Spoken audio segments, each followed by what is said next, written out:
यदि कोई पर्सन अपनी लाइफ में बायोकेमिस्ट्री में आ गया है एज ए रेजिडेंट और वो 3 ईयर अपनी जर्नी को कंटिन्यू करना चाहता है and rest of the life वो बायोकेमिस्ट्री के अंदर एक्सेल करना चाहता है, तो उसके लिए क्या क्या चीज़ें इम्पोर्टेंट हैं, 30 सालों के अंदर बायोकेमिस्ट्री का कैसे इवोल्यूशन हुआ है, what is the future of biochemistry research and lab.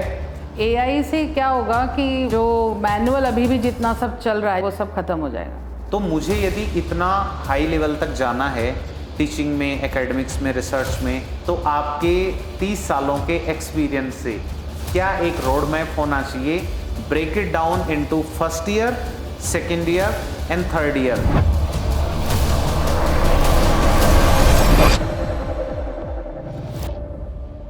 Hello and welcome to Unzipping DNA with Day.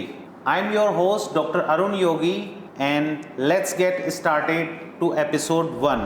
So as a biochemist by profession but a lifelong seeker for mindset, memories and molecules. So आज के पहले episode में हमारे साथ हैं none other than the head of Department of Biochemistry, Geetanjali Institute of Medical Science, Jaipur, Dr. Sandhya Misra ma'am, and she is former HOD of SMS Medical College Biochemistry. So ma'am, welcome and thank you for giving your valuable time for this podcast. तो आज का जो हमारा पहला podcast है ma'am, हमने उसकी theme रखी है द बायोकेमिस्ट्री ब्लूप्रिंट। यदि कोई पर्सन अपनी लाइफ में बायोकेमिस्ट्री में आ गया है एज ए रेजिडेंट और वो 3 ईयर अपनी जर्नी को कंटिन्यू करना चाहता है and rest of the life वो बायोकेमिस्ट्री के अंदर एक्सेल करना चाहता है, तो उसके लिए क्या क्या चीज़ें इम्पोर्टेंट हैं, कैसे उसको अपनी जर्नी में आगे जाना चाहिए, उसके बारे में हम बात करेंगे। लेकिन उससे पहले मैं आपको संध्या मिश्रा मैम के बारे में एक शॉर्ट इंट्रोडक्शन दे देता हूँ। उनकी स्टोरी भी हम कवर करेंगे इस पॉडकास्ट में। So our today's guest is doctor Sandhya Mishra ma'am, HOD, JIMS, Jaipur. Over the last 35 plus years, she has taught more than 10,000 MBBS students and many PhD students and MD biochemistry resident doctors. And she is not just a teacher, she is a mother figure when she walks into the laboratory and when she walks into the lecture hall. तो ma'am, स्वागत है आपका हमारे episode 1 में unzipping DNA with Day। तो ma'am, let's start from the beginning. आप कहाँ से आपकी स्कूलिंग हुई, फिर कैसे आप इंस्पायर हुए मेडिकल जर्नी के लिए, तो एक बार आप शॉर्ट इंट्रोडक्शन हमारे ऑडियंस को दें। Thank you doctor Arun for the invite. It's pleasant meeting you after long time, after about 6 months since I joined here. My schooling is from Sophia School, Ajmer, and as an I gave PMT because of I had been admiring my uncle, my chacha, who's no more today though, but who was a medical practitioner practicing his own hospital, and then gave PMT. First attempt I was not allowed because of underage. Then second attempt, which was my first attempt, I gave and I had 70th position in all over Rajasthan. That time RPMT हुआ करता था. So though I was entitled for SMS Medical College, I had to join for UG, but being home, I joined JLN Medical College Ajmer because of my hometown. And I did my medical from there. 1990 I joined. Sorry, 1990 I passed out. 1984, I am from 1984 batch. I passed out in 1990. Then same year I got married. Then 91 or 92, it was my family life. In 92 I joined CMHO Alwar as medical officer in PHC Jindoli. Did that for 1 year.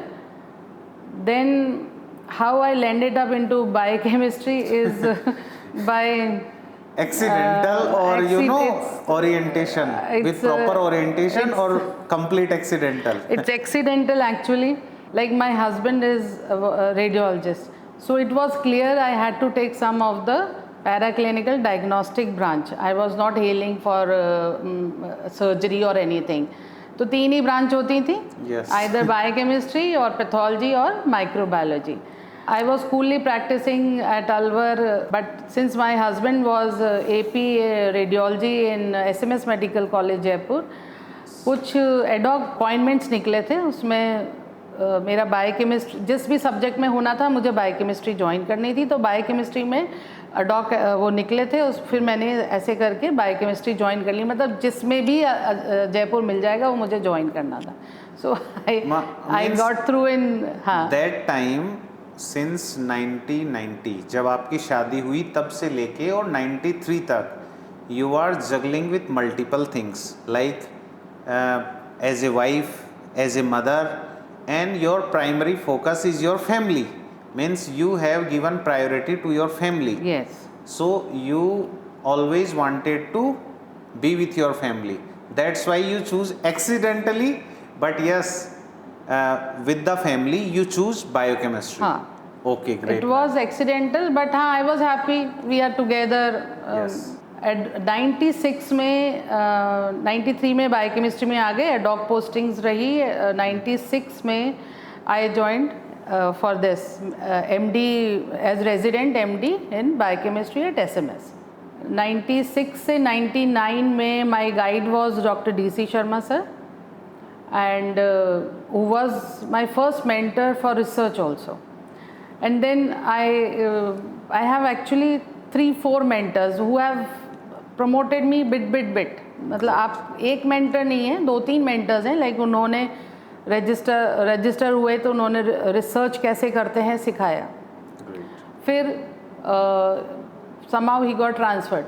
तो doctor VD Bohra sir was HOD biochemistry, who did a landmark at that time. He had that vision. He decided to go for NMC inspection for recognition of MD degree during my exam. So that is history. तो जो सबके पास आज degree है वो recognised है because of VD Bohra sir, because he took all the pains in government system. It is really very difficult to get the funds, this thing, letters done, written to the NMC, and letters, correspondence is required, all that he did, and plus prepare the department for NMC and the student also. For because at the time of my examination, MD examination, there were 2 external examiners, as there are 2 internal examiners, but 1 inspector, NMC inspector also was there to examine. I could exhale ठीक से.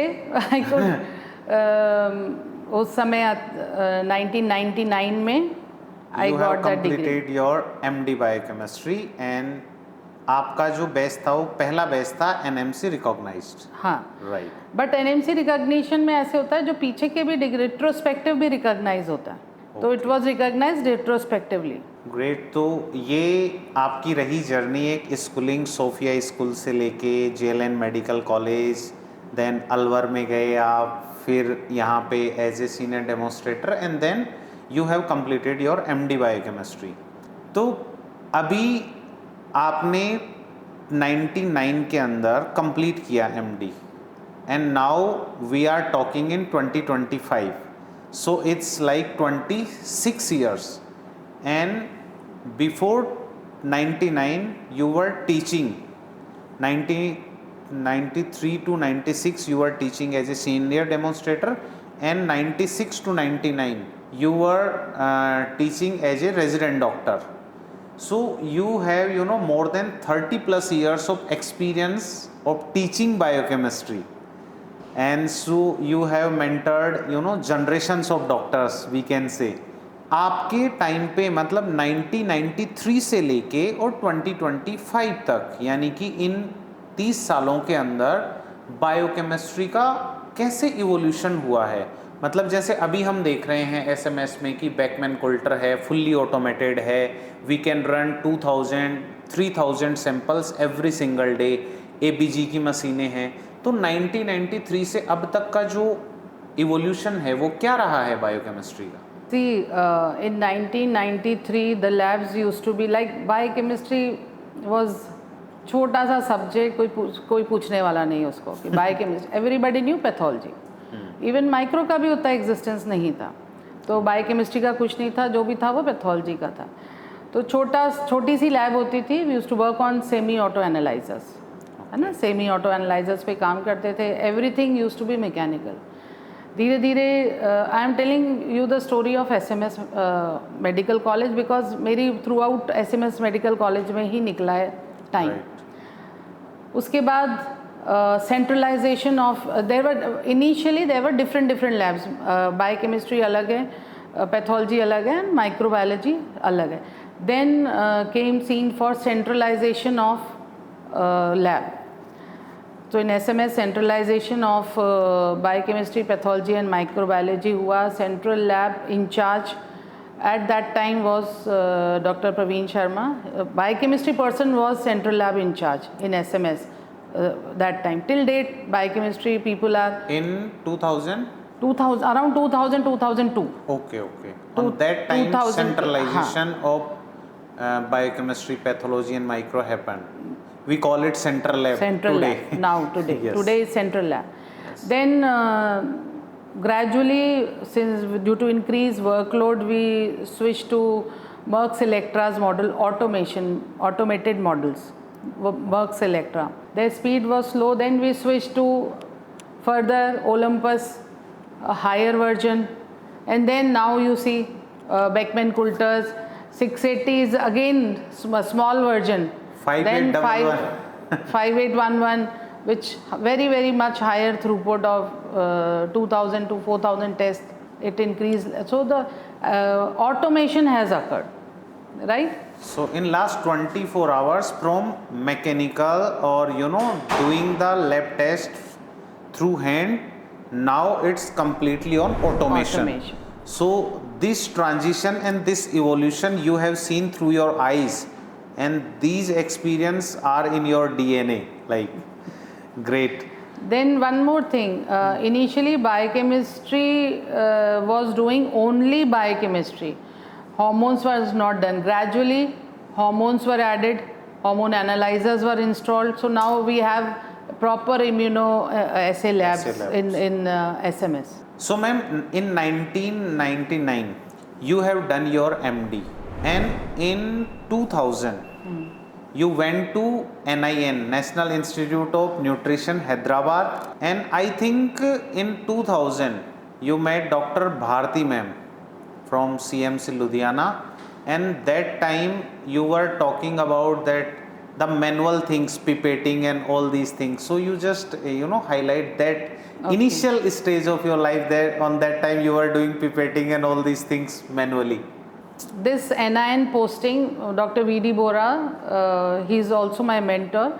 He guided me to go to NIN because here techniques were not there till that time, to learn higher techniques. So I went to National Institute of Nutrition, Hyderabad, for 1 month training to learn about the specialized techniques like electrophoresis and all, which were not available here. Till then I was like, from my heart I will tell you, I was not much interested in biochemistry. बस हो रही थी कि आ गए हो तो आगे ये है, ये एमडी करोगे तो प्रमोशन मिलेगा, तो एमडी में पढ़ना है और जो बेसिक जो केमिस्ट्री है वो सीखना है, बट नॉट मच इंटरेस्टेड कि ये क्या है, पिपेट स्टेज छोड़ दिया है और पिपेटिंग कर रहे हैं, ये सब नहीं पसंद था। But then there I met doctor Bharti uppal, who was watching from, like MD is watching, they all know her. She was at that time AP in CMC Ludhiana. She had also come for that training to learn these higher techniques, and she used to do it dedicatedly. Very learned person, and she used to do that work dedicatedly. So like from her this clicked to me that this inhibition, I have to break this inhibition, I have to do this work if I have to excel in research and biochemistry. So from that my journey turned. So even she is like my mentor in some way or the other, कि वो break हुआ कि मेरे को biochemistry में झुकाव आया कि हाँ उसके बाद NIN जाने के बाद मैं 2002 में I was AP here, promoted as AP. Then 2002 में Dr. Praveen Sharma sir, who was Central Lab in charge and professor also there, he brought Indian Journal of Clinical Biochemistry to SMS Medical College. There, by God's grace, I was involved in it. I did all reviewing and all of the manuscripts. And that time again it was done manually. Yes. है ना, manually scripts आती थी, ऐसे पोथे के पोथे आते थे and we used to do it manually, है ना. ये वो टाइम है. तो इस तरह से थोड़ा सा पब्लिकेशंस और रिसर्च इसका इंक्लिनेशन हुआ. Then doing this I was like kept in that journal as associate editor.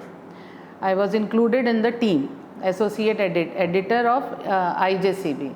Then journal का काम चलता रहा अपना research का. Then I myself then thought about it कि why not I should involve myself in my own research. This I am handling others' research. Yes. But I wanted to do something of my own. So I got registered for PhD under Dr. Praveen Sharma sir. He is my again another mentor and मतलब बहुत कुछ फिर बदला working with him. Then I registered myself and then we worked on my PhD topic, which was on conventional and novel risk factors in metabolic syndrome. Great. That time metabolic syndrome was in like highlighted, had come up and बहुत बात होती थी उसकी, शुरू हुई थी बात होना. So we did good parameters in that. I learned how to launch a test like fibrinogen, सब अपने आप से हाथ से. तब तक मेरा वो इनिबिशन ख़त्म हो गया था, तो मैंने अपने हाथ से सारे अपने टेस्ट ये सब लॉन्च करते थे, ऑटो एनालाइजर्स पे लगाते थे, सारा खुद करते थे अंडर हिज सुपरविजन. उसके बाद 2009 में I got promoted as associate professor and for 1 year I was posted to Ajmer as associate professor. Then I came here again in SMS 2010. 2011 I completed my PhD and simultaneously I registered myself as guide and I started guiding PhD students. सो जितने भी resident doctors यहाँ पे देख रहे हैं biochemistry के, एक बात आपको इस जर्नी से अभी तक समझ में आ रही है कि आप कभी भी एक मेंटर या एक पर्सन के भरोसे नहीं रह सकते जो आपको लाइफ में आगे लेके जाएगा. बचपन में संध्या मिश्रा मैम की जो इंस्पिरेशन थी वो इनके अंकल थे जो खुद फिजिशियन डॉक्टर थे. इनको एक्सीडेंटली बायोकेमिस्ट्री में आना पड़ा एंड मैम को ऐसा लग रहा था कि यार स्टेज छूट गया है, पिपेट मिल गई है. बट अगेन एमडी में इनको इनके नए मेंटर मिले, गाइड मिले, डॉक्टर DC शर्मा. उसके बाद उस टाइम जो HOD थे डॉक्टर VD बोहरा सर, वो मिले. एंड फाइनली इन PhD, और जब ma'am international journal of clinical biochemistry के एसोसिएट एडिटर रहे 10 साल तक, उस दौरान डॉक्टर प्रवीण शर्मा सर जो इनके आगे चल के PhD में गाइड भी रहे. तो इस तरीके से इनकी जर्नी में कितने लोगों के DNA का इन्वॉल्वमेंट रहा. द एंसेस्ट्रल DNA जो इनके मदर फादर से आया, इनके जो फादर हैं वो इंजीनियर थे और जो मदर हैं वो गवर्नमेंट टीचर थी. तो एक DNA जो हमें पेरेंट्स से मिलता है, एक DNA जो हम एक्वायर करते हैं. लाइक जो हमारा DNA होता है वो एनवायरनमेंट से इंटरेक्ट करके एक फिनोटाइप देता है. और हम 2011 में जो आपकी PhD कंप्लीट हुई और फास्ट फॉरवर्ड हम 2025 में देख रहे हैं, तो जैसे डॉक्टर VD वोरा सर थे वैसे ही आज doctor Sandhya Mishra ma'am JIMS यानी कि Gitanjali institute of medical science में सेम डिपार्टमेंट में बायोकेमिस्ट्री की HOD हैं. तो मैम आपको गीतांजलि मेडिकल कॉलेज के अंदर ज्वाइन होने पे मेरी तरफ से बहुत बहुत बधाई. Thank you. और thank you. अगला जो मेरा क्वेश्चन है वो ये है कि ये जो जर्नी, इतना एक्सपीरियंस आपके पास है, तो अब गीतांजलि मेडिकल कॉलेज के अंदर आप बायोकेमिस्ट्री को किस तरीके से देखते हैं?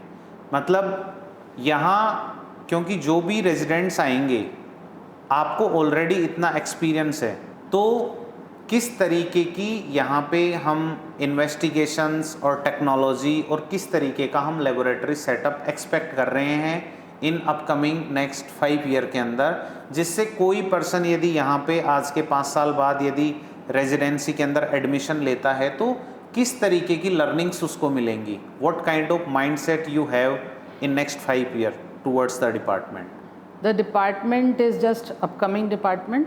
So right now we have a lab, established lab with automated analyzer, hormone automated analyzers, and LIS system is there. Everything is there. Now we are looking forward to NABH and NABL of this lab. So right now we are stressing about the concentrating on the quality of the results like we should give. So that is NABL. We have to go for that. Residents आने में अभी time है because once the college gets recognized, gets LOP, then there is time to get residents. So there is time for that. We will probably. That's why I asked for next 5 year.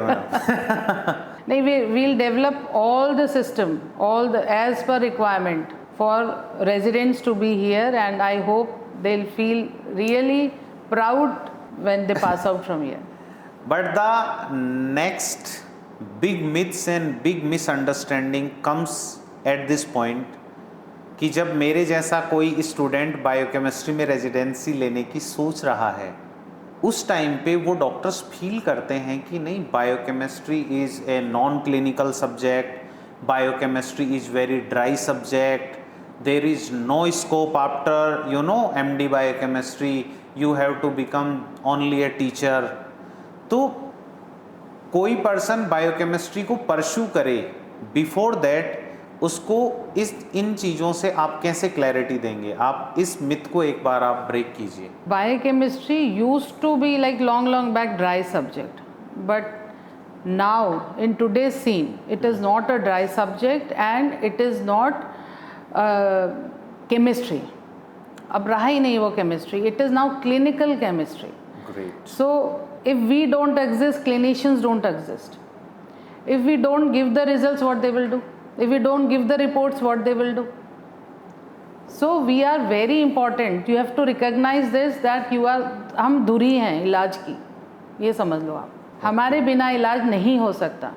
So you are equally important. Clinician अपनी जगह हैं और ये हम अपनी जगह हैं, ठीक है? जैसे घर में हर बच्चा अपनी अपनी एक इम्पोर्टेंस रखता है, ऐसे we are equally important and without us they don't exist. If you should have this in your mind. हमारे बिना वो एग्जिस्ट नहीं कर सकते. हमारी अच्छी रिपोर्ट के बिना वो भी क्या करेंगे, ठीक है? सो अब अच्छी रिपोर्ट पे you have to stress.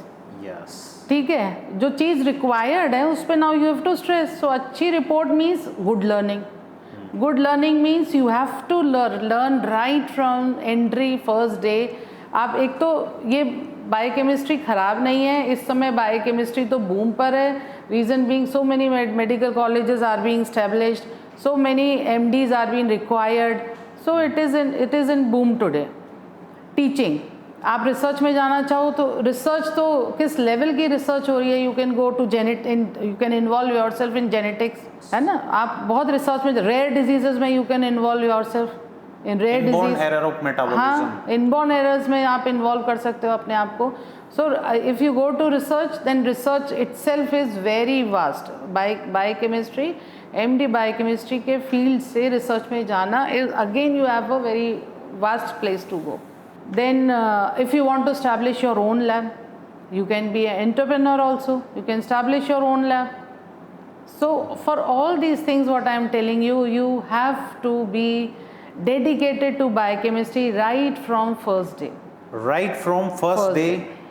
So if you are liking this video and you are engaging with this video, then subscribe the channel and hit the like button and leave the comment that what you want to know about biochemistry and future aspect of biochemistry, and in next 14 to 15 minutes we are deep diving into the biochemistry blueprint with Dr. Sandhya Misra ma'am.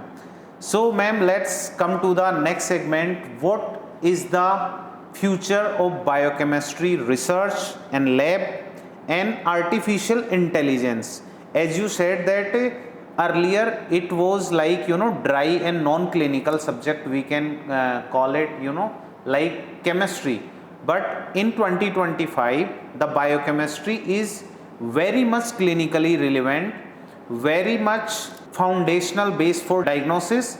So what do you think that जो biochemistry का future है labs में, research में, और with AI in next 10 year like in 2035 क्या होने वाला है और किस डायरेक्शन में एक रेजिडेंट को सोचना चाहिए? देखो, एआई इज़ लाइक ऑटोमेशन हुआ तो बहुत सहूलियत हो गई। Yes. तो एआई से क्या होगा कि जो मैनुअल अभी भी जितना सब चल रहा है, जितना भी मैनुअल रह गया है वो सब खत्म हो जाएगा। हीमोलाइज सैंपल आप बैठ के ट्रे लेके बैठते हो, आप देखते हो, शायद वो भी खत्म हो जाएगा। That will also be rejected at its own. It's happening today also, actually it is happening today also. Yes, ये हो रहा है आज भी, ठीक जहाँ हो रहा है बड़े हॉस्पिटल्स में वहाँ हो रहा है ना। न्यूमेटिक सिस्टम है, दे reject the samples on their own, जो उनको फीड करा गया है। दो I feel human touch is required everywhere, है ना, बिकॉज वी नो कि हम किस सैंपल्स में क्या तो भी कर ही सकते हैं। We know it, they don't know. Yes, AI doesn't know. उसको तो हीमोलाइज दिखा, उसने रिजेक्ट कर देना, थोड़ा भी दिखा तो भी रिजेक्ट कर देना है। Right. But we know it कि हम एक हीमोलाइज सैंपल में भी कुछ तो पैरामीटर्स हैं जो हम कर सकते हैं, which are not distracted with haemolysis, है ना, not disturb with haemolysis. So human touch is always required. So AI से और ज़्यादा ऑटोमेशन होने वाला है। इसके अंदर एक चीज़ है मैम कि अभी जहाँ हम लैब में काम कर रहे हैं, हम अलग अलग सेक्शन में काम करते हैं। एक सेक्शन होता है जो हमारे सीनियर या जो इंचार्ज होते हैं, they look for quality control and external quality control, and they look for the system like Beckmann Coulter का क्वालिटी कंट्रोल QC हो गया, कॉमन हो गया, कोई फैक्टर या कैलिब्रेशन में तो कोई इशू नहीं आ रहा है। Then second step is lab technician जो सैंपल्स को रन करते हैं, एंड थर्ड स्टेप पे आता है रेजिडेंट डॉक्टर जो कि रिपोर्ट करते हैं। आने वाले टाइम में जितना ज़्यादा ऑटोमेशन होगा, यानी कि सीनियर लेवल पे, टेक्नीशियन के लेवल पे और रेजिडेंट, तीनों का इंटीग्रेशन एक तो ऑटोमेशन से है और दूसरा मशीन से है। तो क्या आप ये बोल रहे हो कि ह्यूमन टच हमेशा ज़रूरी रहेगा, एक ह्यूमन इंटेलिजेंस हमेशा रिक्वायर रहेगी, but number is going to decrease, and जो भी रेजिडेंट बायोकेमिस्ट्री में है, यदि वो सिर्फ किताबें पढ़ रहा है तो पीछे रह जाएगा, उसको ऑटोमेशन और टेक्नोलॉजी सीखनी ही पड़ेगी अलोंग विथ बायोकेमिस्ट्री।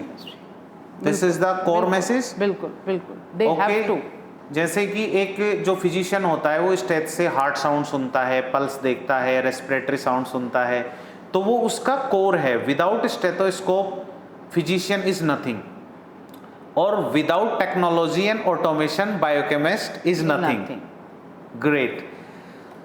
तो मैम अभी जो आपने फ्यूचर एस्पेक्ट जो बताए, अब इस फ्यूचर एस्पेक्ट के अंदर यदि मुझे जाना है तो मुझे डे वन से ही, जैसा आपने बोला कि मुझे मेरे माइंड को प्रिपेयर करना है कि रेजिडेंसी के अंदर 3 ईयर में मेरा क्या रोड मैप होना चाहिए, एक्चुअली क्या ब्लूप्रिंट होना चाहिए या क्या माइंडसेट होना चाहिए। तो हम इस बारे में बात करेंगे कि जैसे मेरे जैसा कोई इंसान है, बिल्कुल फ्रेशर है, जिसको बड़ा टीचिंग का शौक है, और जैसे आपके टाइम में metabolic syndromes is the big thing, research thing.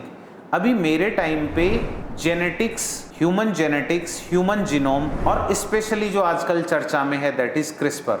तो मुझे यदि इतना हाई लेवल तक जाना है टीचिंग में, एकेडमिक्स में, रिसर्च में, तो आपके 30 सालों के एक्सपीरियंस से क्या एक रोड मैप होना चाहिए? Break it down into first year, second year and third year. और इस फॉर्मेट को यदि कोई भी रेजिडेंट पूरी ऑनेस्टी से फॉलो करे तो वो इन सब चीज़ों को अचीव कर सकता है? बताइए। See first of all entry हो गई आपकी, जो जैसे भी हुई, whatever your situation, you accept the branch and don't compare मैंने करा तो मैंने कहा हमारे बिना वो नहीं एग्जिस्ट कर सकते। कंपेयर करना है तो ये वाला कंपेरिजन करो। Nobody can do anything without reports, what we are going to give them, है ना। तो बायोकेमिस्ट्री की रिपोर्ट के बिना, any reports, but I am talking about biochemistry itself, so we are no less than anybody and we have to show them that we are no less than anybody. So first year जो आपका basic है, अगर मैं clinical side में बोलूँ तो learn about quality control which is must, और जितनी ट्रेनिंग्स हो सकती हैं थ्रू आउट इन 3 years, जितनी आपको छोटी छोटी ट्रेनिंग्स एंड स्मॉल कोर्सेज हो सकते हैं वो कर सकते हो, वो करो। About the techniques, it's all learning is always good, ठीक है। आप फर्स्ट ईयर में ये करोगे, फर्स्ट ईयर में आप सारी यूजी की क्लासेस अटेंड करो, so that and walk with them. It's no doubt we have covered this when we were studying, but biochemistry भूलने वाला सब्जेक्ट है, you don't remember it long, very volatile, है ना। हाँ, so follow यूजी का पूरा pattern जो चल रहा होता है यूजी का, वो आप पूरा फॉलो करो। go to attend all the classes irrelevant of who's teaching. yes. Whoever is teaching is senior to you, knows better than you, yes, in biochemistry, ठीक है। So attend all the classes and appear in all the exams, UG exams, बस आप appear करो।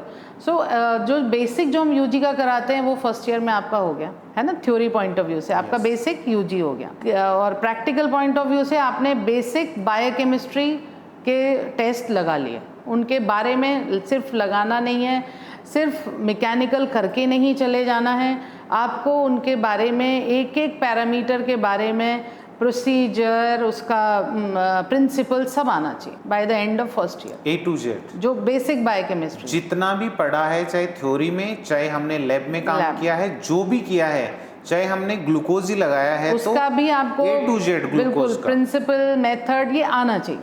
और जो भी range या values आ रही है उनका क्लिनिकल रिलेवेंस क्या है। अच्छा, क्लिनिकल रेलेवेंस में तो आप फर्स्ट डे से ही जो आप रिपोर्ट रिलीज करते हो उससे पहले सोचो इसको क्या होगा, और जिसमें आप नहीं सोच पाते हो नहीं होगा उसको एटलीस्ट इंडोर पेशेंट्स में आप उसको फॉलो करो। You can always follow, you can talk to any abnormal report and you are once you have done your quality control best, then you are sure that my report is correct. you can talk, you should talk to the clinician. Great. ठीक है, so that कई बार abnormal चीज़ें आती हैं, case studies बनती हैं, है ना, यू ऑलवेज ऑब्जर्व, ऐसा नहीं है। तो क्लिनिकल कोरिलेशन आपके दिमाग में होना चाहिए। नहीं समझ आता है आप पढ़िए, आप डिस्कस करें। Discussions is the best way of learning, specially in biochemistry. In biochemistry, है ना। आप जितने भी रेजिडेंट्स हैं, आप अपना एक एक बच्चा एक एक केस भी लेके अगर डिस्कस करता है तो you learn so much. So first year is basically for foundation. Yes. In academics, so you attend all the UG classes, and in practical you learn basic biochemistry and tests, reporting. So build your foundation in first year. Yes. Okay, let's go for second year. Simultaneously you will be getting your guide and you will be searching for topics. So search them with dedication. Either you should like some parameter or you should like कि मैं इस disease में समझना चाहता हूँ, या कोई parameter आपको स्पेशल पैरामीटर है आपको उसके बारे में जानना चाहता हूँ, या कोई टेक्निक है कि मैं ऐसा टेस्ट करना चाहता हूँ जो मेरे को इस स्पेसिफिक टेक्निक का हो। You should be interested and अपने इंटरेस्ट का सब वो उठाइए विथ योर गाइड। उसका जितना भी आप रिसर्च कर सकते हैं। Now your research has started, ये अब आपका बिगिनिंग ऑफ रिसर्च है।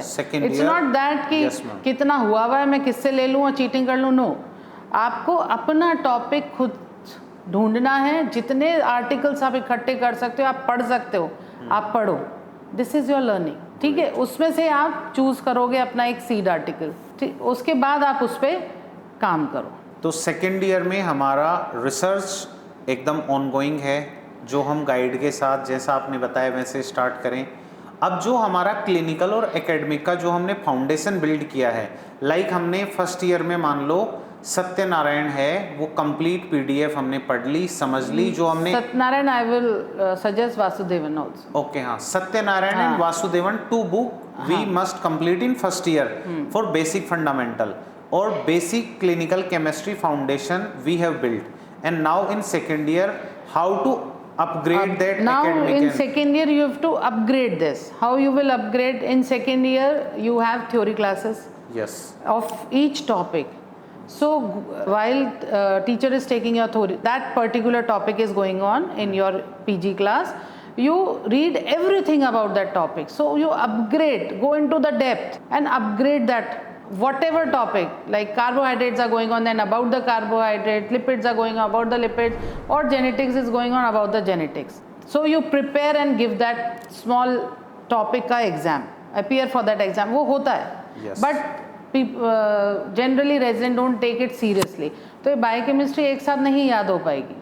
आपने एक बेस कर लिया, अब बेस से आपको आगे बढ़ना है तो उस बेस को याद करते हुए आप आगे बढ़ोगे. Slow and study is the key. फिर वो बेस आपको आता है तो अब आप उसका आगे और एडवांस्ड वर्जन्स आप उसके सारे जानना चाहोगे. Then you will go into the advanced study of small topics. Simultaneously you are doing your clinical research. Clinical research में आप अपना सब्जेक्ट, आपका टॉपिक फिक्स हो गया, आप अपना सब्जेक्ट ढूंढ रहे हो, ला रहे हो, उस पर उसका एनालिसिस, जो भी आपको एनालिसिस करना है उसका एनालिसिस कर रहे हो, डाटा प्रिपेयर कर रहे हो और स्टैटिस्टिकल एनालिसिस कर रहे हो और उसको आप लिख रहे हो. This is in second year. ठीक है.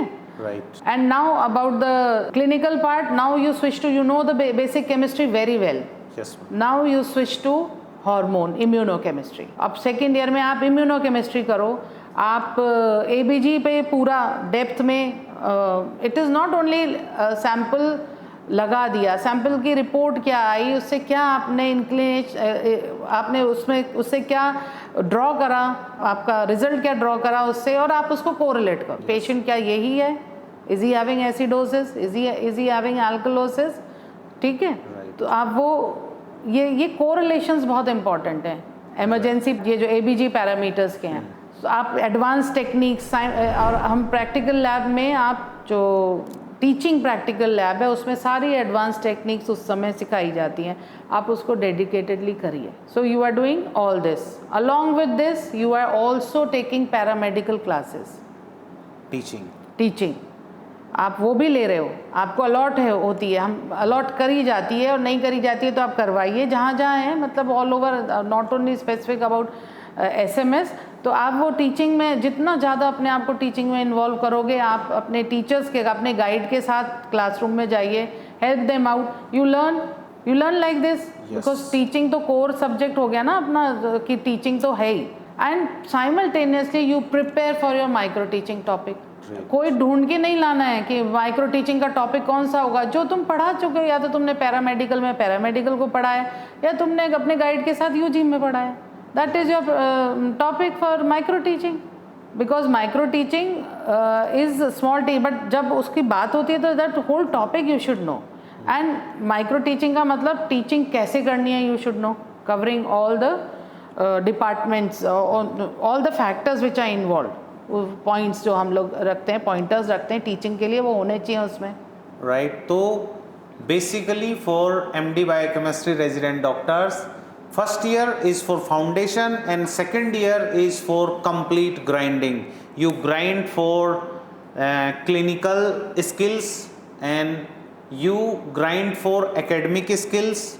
You must grind for teaching and training, and you must grind for your research and thesis.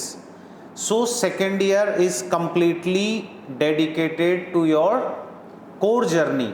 So you grind in second year, and let's come to the third year, ma'am. So we have completed almost everything. So before we go into third year, in first year आपने बताया foundation के लिए Vasudevan and Satyanarayan. Second year में जब हम उनको Excel करेंगे तो हम एकेडमिक के लिए हम हार्पर, लेनिंजर, लिपिनकोट ये यूज कर सकते हैं. स्पेसिफिकली फॉर क्लिनिकल बायोकेमिस्ट्री और जो आपने इम्यूनो ऐसे बताया, उसके लिए आप कोई 2 बुक सजेस्ट कर सकते हैं, 2 या 3 जो रेजिडेंट्स को पढ़नी चाहिए? आप कोरिलेशंस के लिए टीट्स पढ़िए, बिशप पढ़िए, है ना. यस. मेडिसिन की एक बुक अपने पास ज़रूर रखिए, बिकॉज ये हम किसी से डिस्कस नहीं करेंगे जाके. So Davidson you should keep with you, हर के पास होनी चाहिए पर्सनल, है ना. जो भी हमको लगता है कोरिलेशन हम कर रहे हैं उसमें उस बीमारी को भी पढ़ो, उस डिजीज को भी पढ़ो उसको. अब लास्ट 3rd ईयर आ गया है हमारा फाइनल. सो फाइनल मैच कैसे खेलना है वो एक बार आप बताएं. फाइनल में पढ़ना नहीं है पर कंपाइल करना है जो तुमने 2 साल में पढ़ा है. Theory, practical, research, teaching, everything compile करना है बस आपको. तो अगेन आप अपने गाइड के साथ क्लासेस लो, वो आपकी माइक्रो टीचिंग तैयार हो गई, एक चीज़ तैयार हो गई.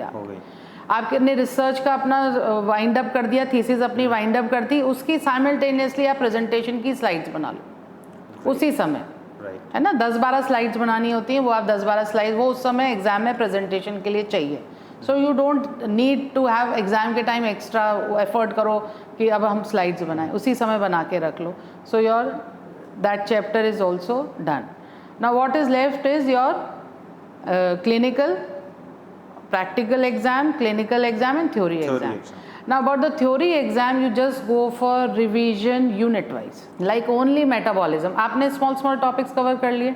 अब आप महीने भर में तीनों मेटाबॉलिज्म में, फॉर एग्जांपल मैं मेटाबॉलिज्म की बात करूं तो carbohydrate, lipid, protein and integration, this comes in metabolism. अभी आपने 2nd ईयर में इंडिविजुअल का टेस्ट दिया था. Now in 1 month you prepare everything unit wise. अपने पास 12 महीने हैं, 12 महीने हैं नहीं 8 ही महीने हैं, उतनी आपकी यूनिट्स हैं. आप यूनिट वाइज एग्जाम में अपियर हो, जो कंडक्ट कराया जाता है. मैं अपियर हो मतलब सीरियसली पढ़ो, तो आपको वाइंड अप ही तो करना है. अब केवल आपको रिटेन करना है एंड कोरिलेट करना है सब्जेक्ट्स को, carbohydrate with lipids with proteins with integration. only correlations you have to set in your mind. You already know the basic. Example दे के आपको समझा रही हूँ. तो आप यूनिट वाइज जो टेस्ट जो आपके लगाए जाते हैं उनमें आप असेसमेंट जो लगाते हैं उनमें आप अपियर हो सीरियसली, वो आपका हो जाएगा.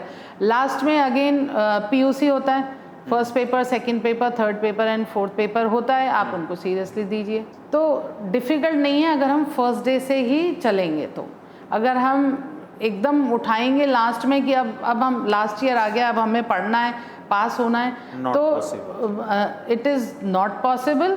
पॉसिबल अगर हो भी जाएगा तो you will not be a learned MD. इसके अंदर एक चीज़ हमारी छूट गई जब हमने सम अप किया कि वाइवा की प्रिपरेशन कैसे करें, क्योंकि वाइवा इज़ यानी कि हमें थ्योरी पेपर में लिखना है तो हमारे राइटिंग स्किल्स होते हैं, लेकिन जब हम माइक्रो टीचिंग हो तब हमारे पास ना कुछ रिटर्न होता है, स्लाइड्स होती हैं, तो वहाँ थोड़ा इजी हो जाता है.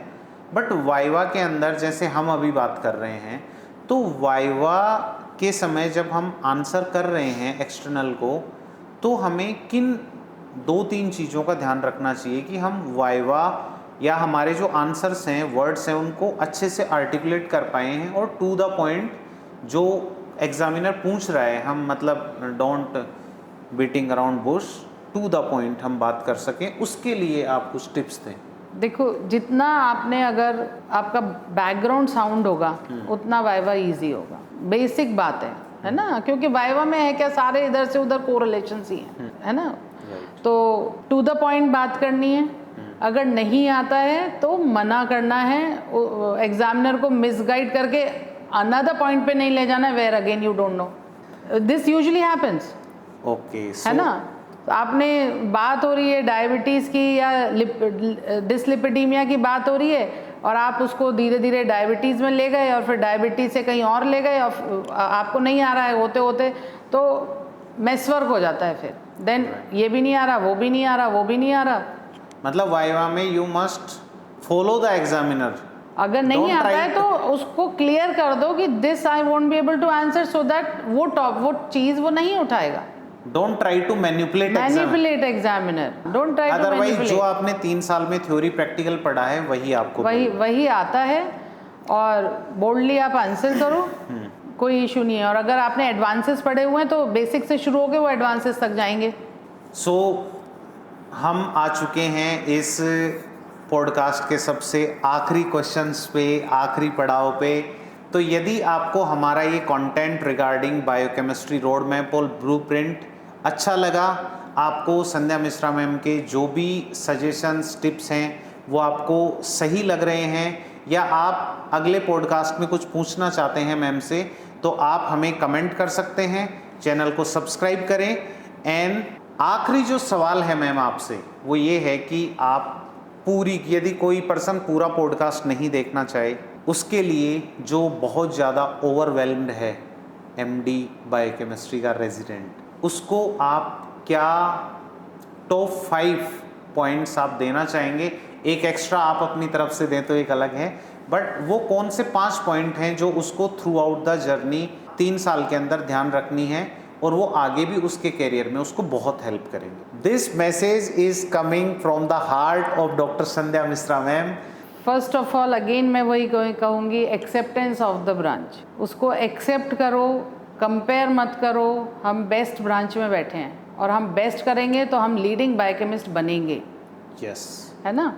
First is this, then read about the stalwarts, follow some of the stalwarts. Like मेरी जर्नी में मुझे इतने लोग मिले, अलग अलग कंट्रीब्यूशन हुआ।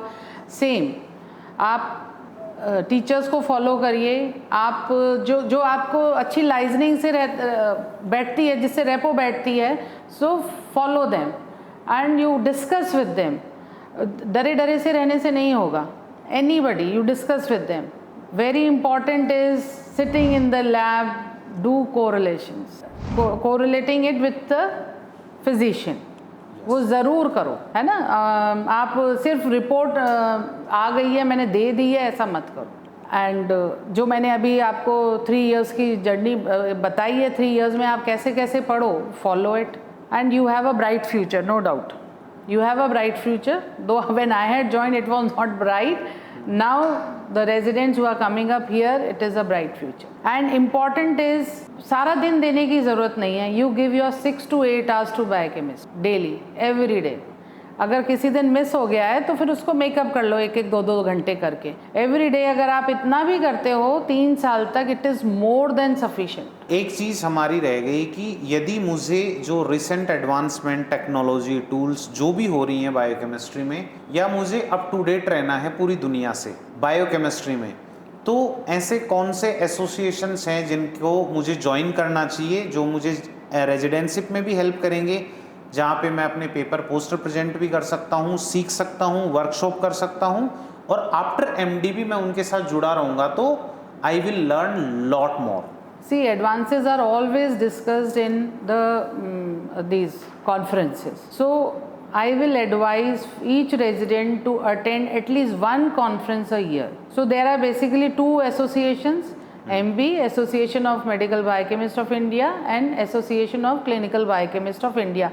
There are others also coming up, MU and ACCLP, LMP जो है also coming up, but ये जो 2 पुरानी नेशनल बॉडीज़ हैं मैं उनके बारे में बता रही हूँ। आप अपनी जब थीसिस लिख रहे होते हो, आपने जब उसका प्रैक्टिकल पार्ट कर लिया है, एक पायलट स्टडी हो गई है, प्रेजेंट अ पेपर, पोस्टर और पेपर, प्रेफर फॉर पेपर, नहीं है तो poster, present a paper of your research work and come back home, complete your thesis and publish it. So during this 3-year journey, you know about, you have learned about publishing a paper on your own.